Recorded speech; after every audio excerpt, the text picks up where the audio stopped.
Invited as our guest speaker this morning for three reasons.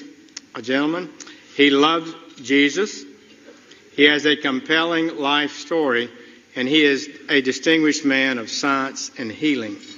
We hope that he can help us sort some things out.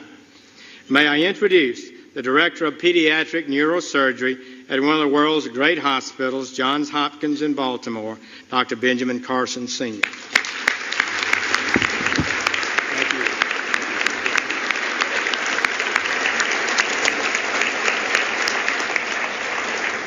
Thank you so much, Mr. President, Mr. Vice President, Mrs. Obama, distinguished guests, which includes everybody.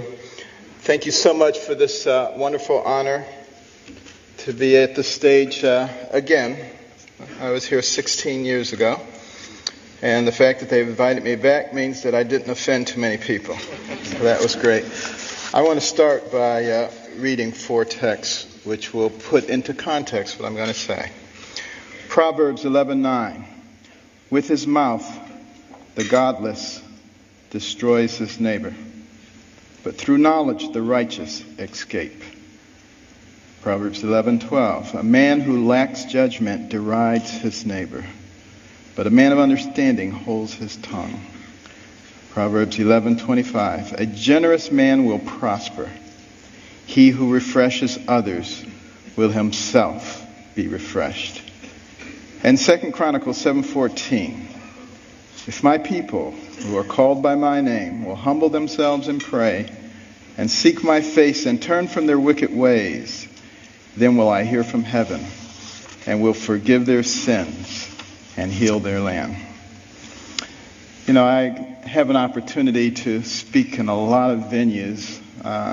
This is my fourth speech this week. And I have an opportunity to talk to a lot of people. And I've been asking people, what concerns you? What are you most concerned about in terms of the spirituality and the direction of our nation and our world? And I've talked to very prominent Democrats, very prominent Republicans. And I was surprised by the uniformity of their answers. And those have informed my comments this morning. Now, it's not my intention to offend anyone.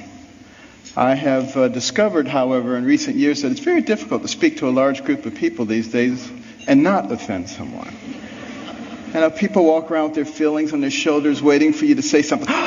Did you hear that? And they can't hear anything else you say. The PC police are out in force at all times. I remember once I was talking to a group about the difference between a human brain and a dog's brain. And a man got offended. He said, you can't talk about dogs like that. But, you know, we've reached a point where people are afraid to actually talk about what they want to say because somebody might be offended. People are afraid to say Merry Christmas at Christmas time. It doesn't matter whether the person you're talking to is Jewish or, you know, whether they're any religion. That's a salutation, a greeting of goodwill.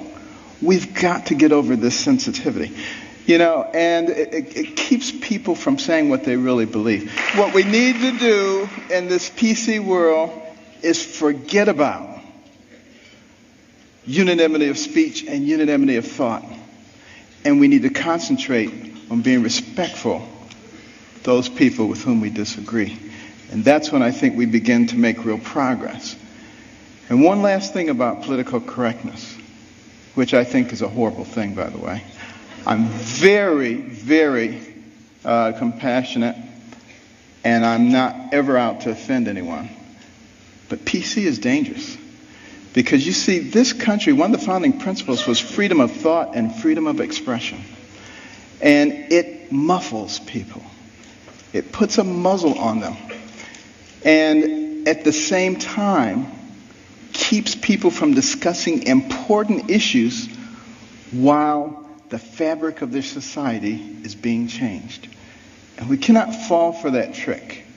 And what we need to do is start talking about things that are important, things that were important in the development of our nation.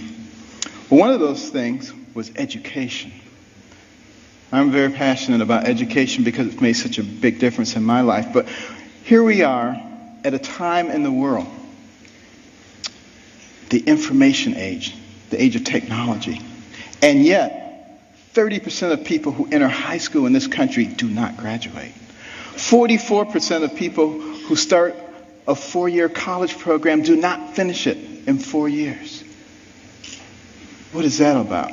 And continue on that theme of education. In 1831, Alexis de Tocqueville came to America to study this country. The Europeans were fascinated. How could a fledgling nation, barely 50 years old, already be competing with them on virtually every level? This was impossible. De Tocqueville was going to sort it out. And he looked at our government, and he was duly impressed by the 3 branches of government. 4 now, because now special interest groups, but it was only 3 back in those days. And, he said, wow, this is really something.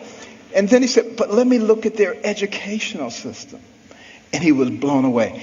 See, that anybody finishing the 2nd grade was completely literate. He could find a mountain man on the outskirts of society. The man could read the newspaper, could have a political discussion, could tell him how the government worked. If you really want to be impressed, take a look at the chapter on education in my latest book, America the Beautiful, which I wrote with my wife, came out last year. And in that education chapter, you will see questions extracted from a 6th grade exit exam from the 1800s. A test you had to pass to get your 6th grade certificate. I doubt most college graduates today could pass that test. We have dumbed things down to that level.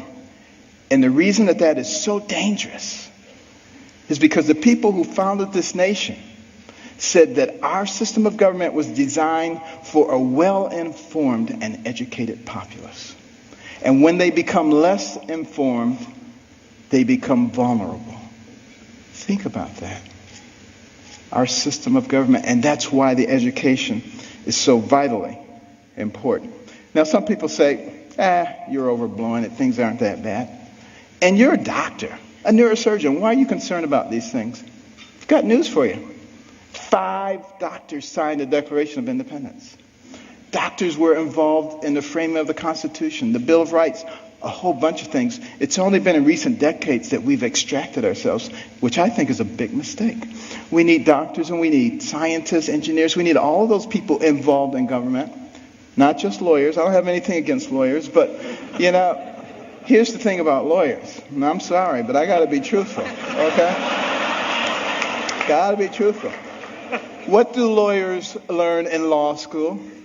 To win. By hook or by crook, you got to win. So you got all these Democrat lawyers and you got all these Republican lawyers, and their side wants to win. We need to get rid of that. What we need to start thinking about is how do we solve problems?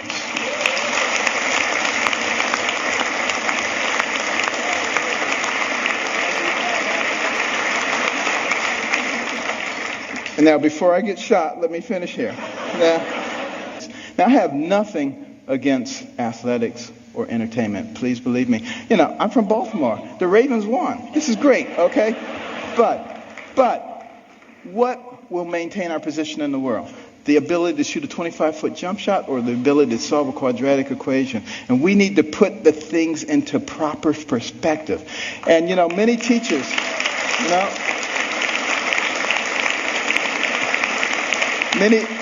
Many teachers have told us when we put a Carson scholar in their classroom, the GPA of the whole class goes up over the next year. But why is it so important that we educate our people? Because we don't want to go down the same pathway as many other pinnacle nations who have preceded us.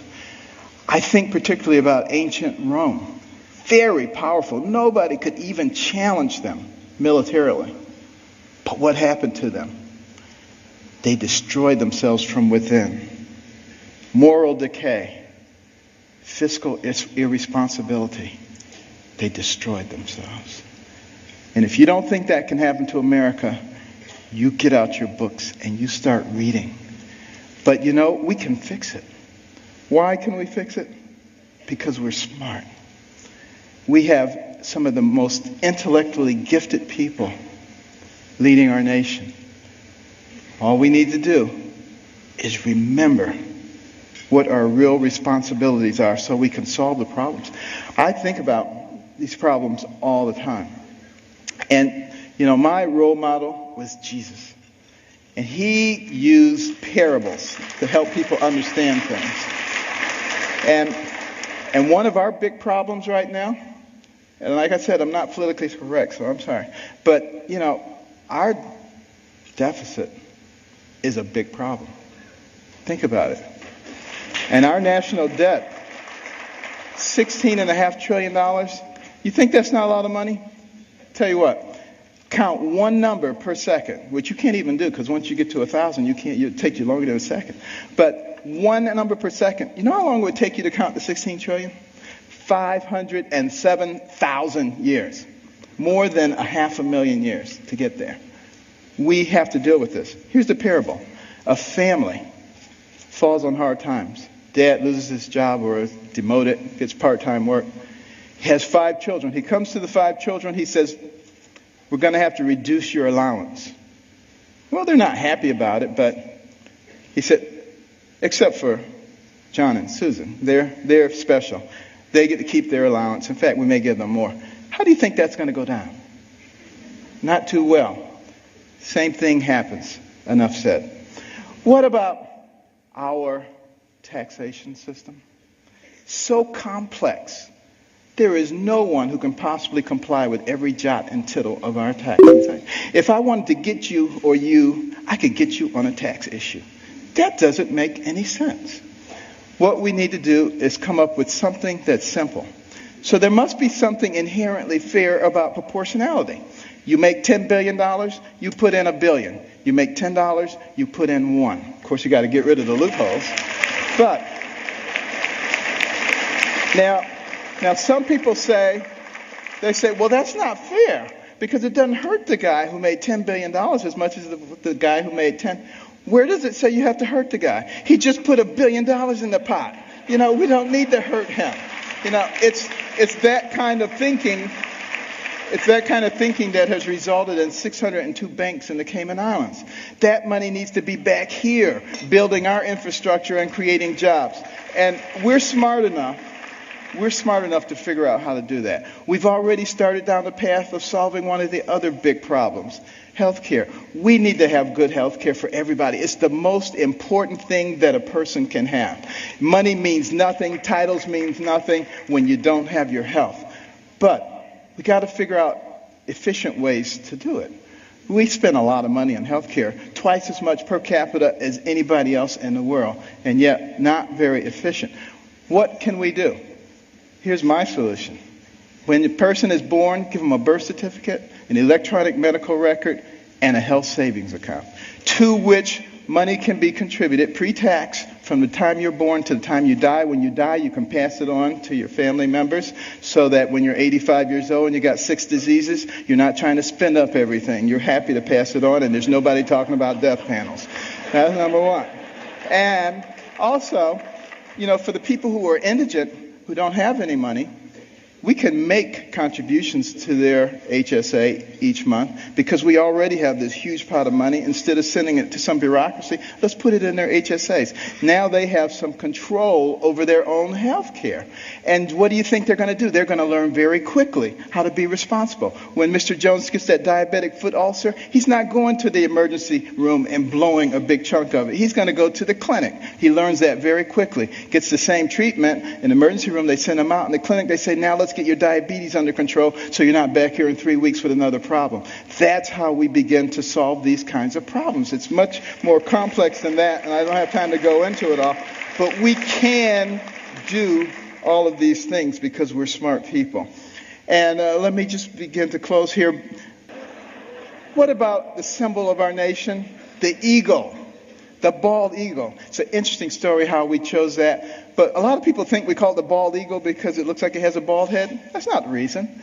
It comes from the Old English word piebald, which means crowned with white. And we just shorten it to bald. Now use that the next time you see somebody who thinks they know everything. You get them on that one. But why is that eagle able to fly high forward? Because it has 2 wings, a left wing and a right wing. Enough said.